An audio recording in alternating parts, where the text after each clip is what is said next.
Magandang hapon mga kababayan.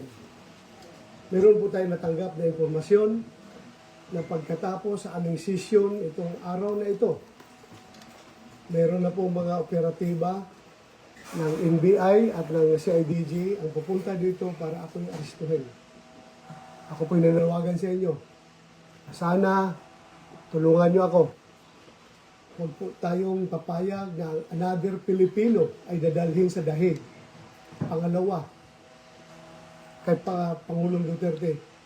Ako po nananawagan sa inyo na sana pumunta kayo dito, tulungan niyo kami, mag-vigil tayo dito sa harapan ng Senado. Ako po nakikiusap sa inyo kung kayo'y meron pang puso para sa ating bansa. Sana pumunta kayo dito. Ako nananawagan sa inyo. Lahat ng mga Pilipino na may puso para sa ating bansa, para sa kinabukasan ng ating bansa. Pumunta na po kayo dito sa harap ng Senado at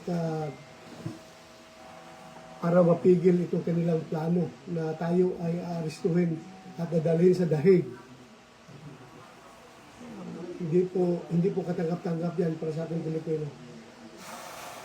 So mga kaibigan ko, lahat ng Pilipino, ako nanawagan sa inyo.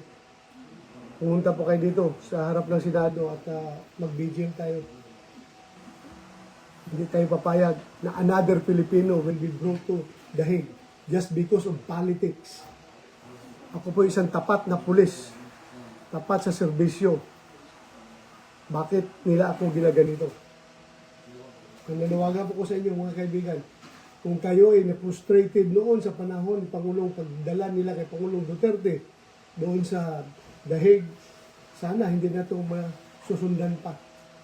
Maraming salamat mga kaibigan. Hindi po ako nanawagan ng violenting pag-aaklas. Ako po'y nananawagan ng isang peaceful na prayer rally dito sa harapan ng Senado.